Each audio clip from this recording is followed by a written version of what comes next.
Nagpilit na nga lang po ako at di ko na talaga kaya ang sakit. Eh, sabi po kasi sa akin, hintayin ko daw pong pumutok yung panubig yun. Nakakaramdam ka pa ng sakit sa tiyan mo? Opo. Sobrang sakit o ano? Hindi naman. Masakit po pero ano rin po. Pabugso-bugso.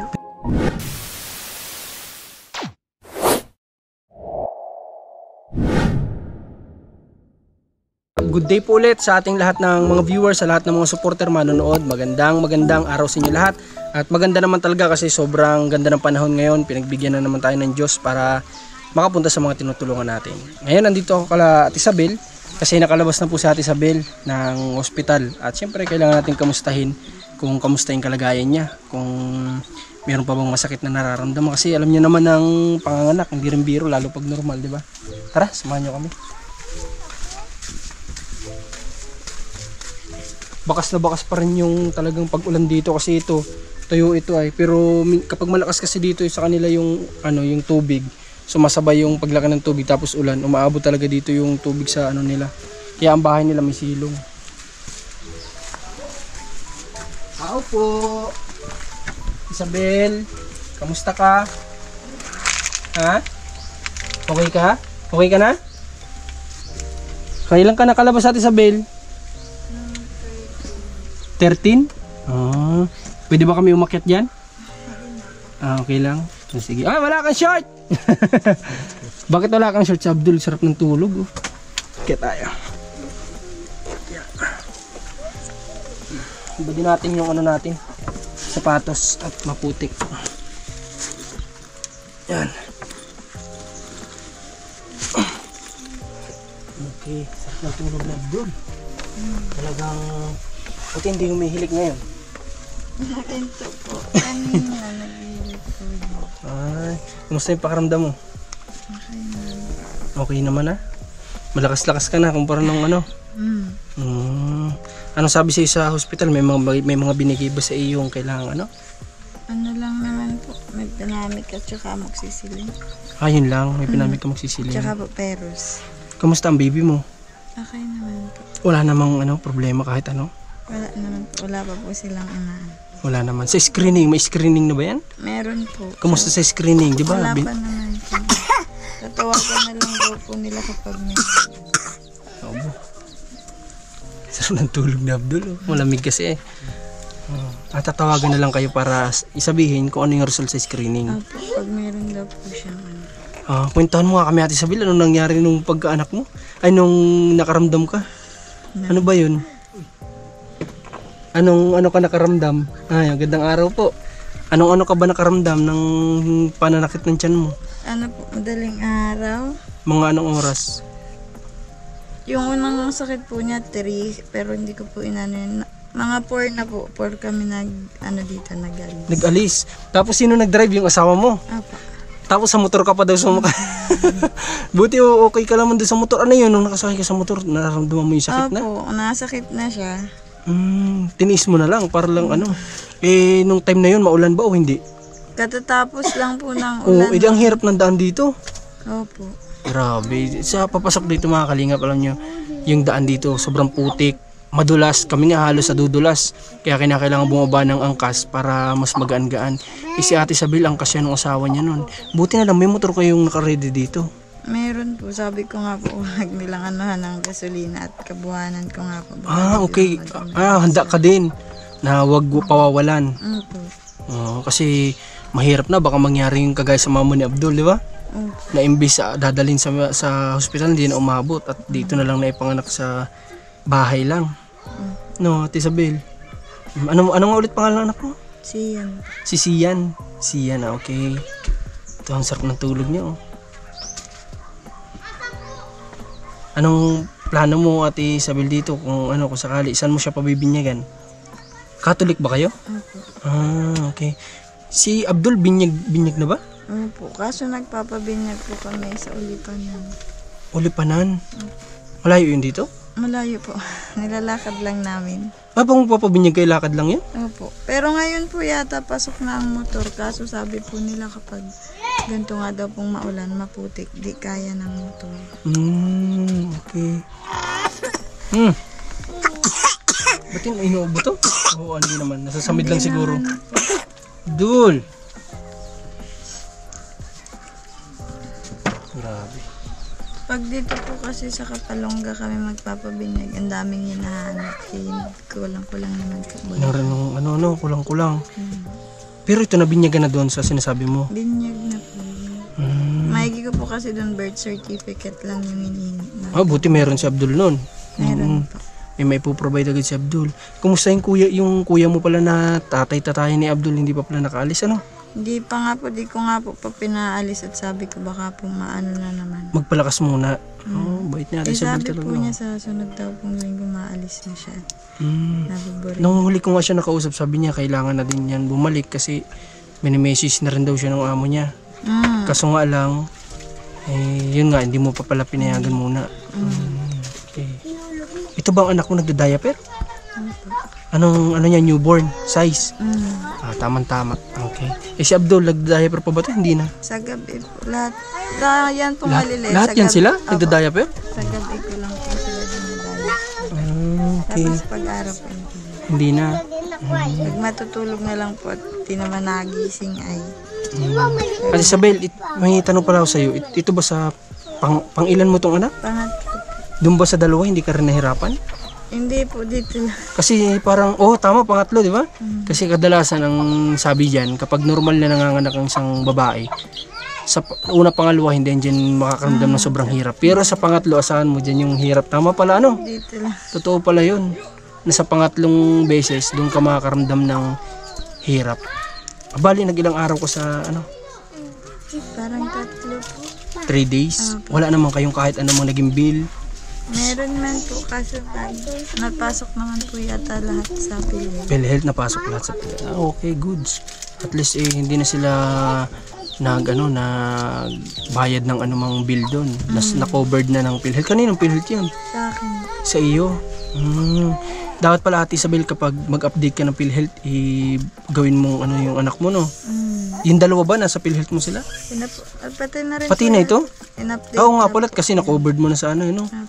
Okay, para in case man, pero wag naman natin ipanalangin na magamit nga yun. Sabi ko nga, di ba lang hindi magamit ang PhilHealth kasi alam naman natin ang PhilHealth kung saan ginagamit, di ba? Sa sakit o anumang issue sa ospital na kailangan dalhin sa ospital, doon nagagamit ang PhilHealth. Kaya di bali nang wag magamit. Basta mahalaga, walang kailangan dalhin sa ospital. Ano Ate Isabel? Ay, yung asawa mo, saan pupunta yun? Mauling daw po sila. Nakakaramdam ka pa ng sakit sa tiyan mo? Opo. Ano yun? Sobrang sakit o ano? Hindi naman. Masakit po pero ano rin po. Pabugso-bugso. Pero hindi ka pa yung nakakalakad-lakad, hindi pa. Yan naman na po kaso hindi lang. Pero huwag mong persahin, Ate Isabel, huwag. Hayaan mo na muna nandiyan naman si Mr. mo, ano? At saka yung mga kapatid mo, utusan mo na lang kung may kailangan kang iutos mo na lang. Huwag mong persahin yung sarili mo, mamaya mabinat ka. Ilang bang buwan bago pwede ka magkilos-kilos pag nangapanganak ka ng normal? 3 po yata. 3 months. Yun, tapusin mo yun, yung 3 months. Huwag mong persahin. Ano? Tsaka huwag kang magkakarga nitong kagaya nila Abdul. Ano si Abdul, sarap ng tulog. Sarap ng tulog, nakanganga pa, Grabe. Wala siyang latag? Siya naman po kasi naghiga na. Siya na naghiga na lang dyan. Parang maganda-ganda yung katawan ni Abdul ngayon kaysa pag bisita ko nung nakaraan, Kasi nagkasakit nun, ano? Ngayon maganda-ganda yung katawan ni Abdul. Hindi po talaga siya nakabuelo sa labas kaya wala masyadong mga pantal-pantal na naman. Grabe, Para ulan-ulan. Maano siya mga kalingap, mataba ngayon si Abdul. Ayan, malusog. Kaysa nung pagbisita ko nung nakaraan na pumayat. Kasi nga, nagkasakit yung bata. Okay. At Isabel, meron akong dalang konting blessing sa inyo. At kukunin ko lang, Okay, tara. Kunin lang natin yung pasalubong natin, guys. Meron kami ditong bigas, 8 kilos to, pandagdag din nila Ate Isabel. Tapos, ito. Check natin kung ano yung laman.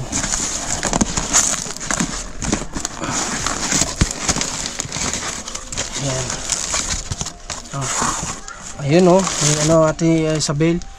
EQ dry para sa baby mo to, Kasi newborn ito, newborn na yan, At para para may maidagdag ka.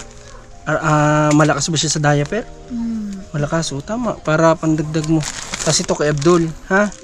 Kasi sabi mo every night lang naman siya nagda-diaper, ano? Tapos meron kayo dito mga pansit na lutuin. Ito, lutuin niyo yan. Pansit. Tapos juice para sa mga bata. O, kuha kayo dito. Halika, bibigyan ko muna itong mga bata.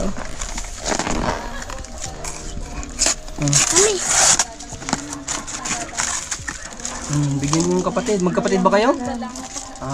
Ay. Ay, bakit may langgam? Okay. Ay, oo. Wala na?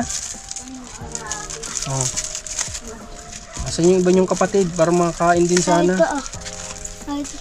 Oh, bigyan mo. Oh. Bigyan mo kapatid mo. Ilan sila dyan? Dalawa, oh. Straw. Kuha na lang kayo dyan ng straw. Dunyot, baka may langgam malaglag kayan, Abdul. Oh, yan, juice para sa mga bata. Tapos, pang merienda nila.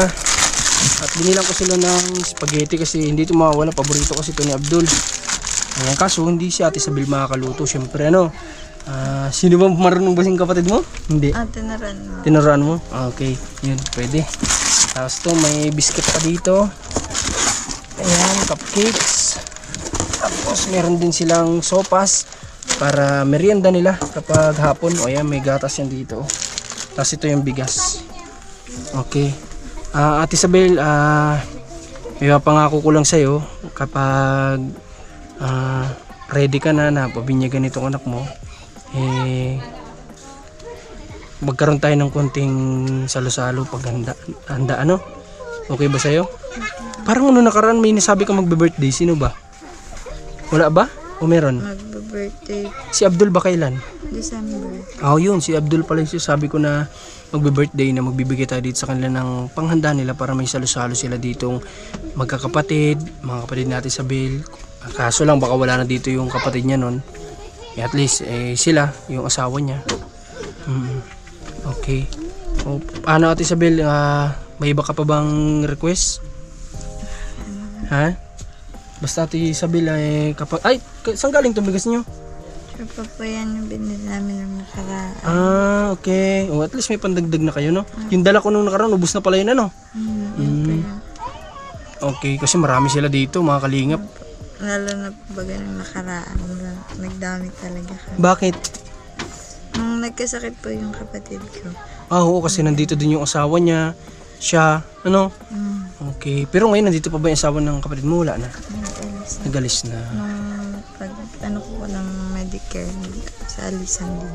Nagalis na, okay. Oo nga pala, may isa pa akong tanong Ate Isabel. Hindi ko kasi ito alam. Nung pagdating mo niya doon, na umalis kayo ng 4 dito, di ba?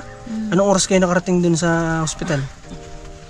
Mabilis lang naman din po kami. Mga 30 minutes, sabihin natin gano'n, 30 minutes to 40 minutes. Opo, mga ganun. Tapos pagdating doon, ano yun, lumabas na agad o Hindi po. yung labor mo, inabot ng ano? Naglabas po siya ay 7:20. AM. Nagpilit na nga lang po ako at di ko na talaga kaya ang sakit. Sabi po kasi sa akin, hintayin ko daw pong pumutok yung panubigin. Hindi naman po agad nag-ano. Pero ano, sinabi mo sa doktor na di mo na kaya? Sabi po sa akin, Aantayin pa, ganon? Naghihina na po ako nun. Sabi nila, pinapasok na po nila ako ng ng emergency delivery room. Opo. Tapos pagtingin nila dun, kaya daw po masakit ng masyado at malabas naman na daw. Lalabas na talaga, hindi lang kaagad pumutok yung panubigan. Okay, may ganun talaga, no? Kasi parang kay Commander din dati, ang due date niya talaga ngayon, pero ang sinasabi sa kanya, antayin din daw muna yung ganun. Hindi ko na po yun pinabayaan na antayin pa yun. Talagang pinakiusap ko, sige, sisaryanin na lang kung kailangan, at kung due date niya ngayon ay ma-overdue, may ganun, di ba? Kung pagpapalipas pa natin, baka ma-overdue, kaya pinilit ko na lang din. So tama yung ginawa natin sa Bill, na sabihin niya nang di niya kaya, yung totoo. Kaysa maglakas-lakasan ka, di ba? Kaya nga, ipapadala nga sana nila ako ng probinsya. Ng dait. Anong nangyari? Sabi ko, ayoko po. Kasi ang layo, mga kalingap, sa dait yun. Tapos kaya naman pati. Kaya naman dito, no? Kasi pangatlo naman na natin sa bill, kumbaga puro normal naman yan. Okay. Nahina lang po talaga ako at masakit naman ang masyado. Palabas naman na po kasi pala yun. Tapos wala pa po akong kain pag alis dito na madaling araw Madaling nga. araw pa. Grabe, walang lakas ka pala nun. Nanganganak ka pa, anong kinain mo pagtapos na? Pagkitaas na po. Hirap nun. Parang iniisip ko lang kung ako babae, wala akong kain man lang. Magdamag yun na natulog ka, syempre wala ka masyadong lakas nun pag mga anak, ano? Tsaka po bago kami natulog talagang nasakit-sakit na siya. Talagang may idea ka na baka ngayong ding araw to lumabas. Mabuti na lang, safe lahat okay. So yung mga kalingap, sa lahat ng mga gustong magpaabot ng blessing dito kay Ate Isabel, mag-message lang po kayo. Maraming salamat po sa nag-share ng blessing para dito kay Ate Isabel, para kay Abdul. At yun nga, anong date na ba ngayon? Anong date ba ngayon? 14. So ilang days pa at maigagala na natin si Abdul. At paig naman si Ate Isabel. Marami kasi si Abdul kasabay ng mga tinutulungan din natin. Sabay-sabay na sila pag enjoyin natin yung paglaruin natin sila sa mga playground, pakainin. Yun po yung gagawin natin. At bukas abangan nyo yung pa-feeding program and school supply natin sa tulong niya ni Ninang Del Yuson. Ipanoorin nyo na lang po sa vlogs. At syempre nung nakaraan namigay tayo ng Jollibee, yan naman po ay sa tulong naman ni Ninang Adelina. Maraming salamat kay Tita Celia, shoutout po sa inyo. Maraming salamat sa support. At sa marami pang iba, kay Tita Jo, kay Tita Faye, thank you so much. At ngayong araw pupunta na din tayo at magpapahinga sila at Isabel. Siyempre si Abdul, wag na nating gisingin, sarap ng tulog ng bata para mamaya pang hapon siguro ang gising nito. Okay, mga bata, kuha kayo dito ha ng pagkain nyo ha. Magkakain kayo ha. Okay, ano Isabel, pupunta na muna kami ha. Magpalakas ka ha. Huwag kang mahiya sa amin mag-request. At kaya nga nandito ang Team Kalingap para magtulong sa inyo, magsuporta, no? Okay, pag may kailangan huwag kang mahiya magsabi ha. Okay, tara. Punta natin kami at Isabel. Okay, lagay nyo na lang to dito mga bata. Ha? Lagay nyo sa box ha. Para hindi kalat. Okay. Maraming salamat sa... Oy, kain kayo dun. Ha? May pagkain kayo dun. Ha? Okay. May marunong daw sa inyo magluto ng spaghetti? Naturuan kayo? Magluto kayo. Tapos sopas, pansit. Ha? Ha? Huwag ka mahiya. Kapir tayo.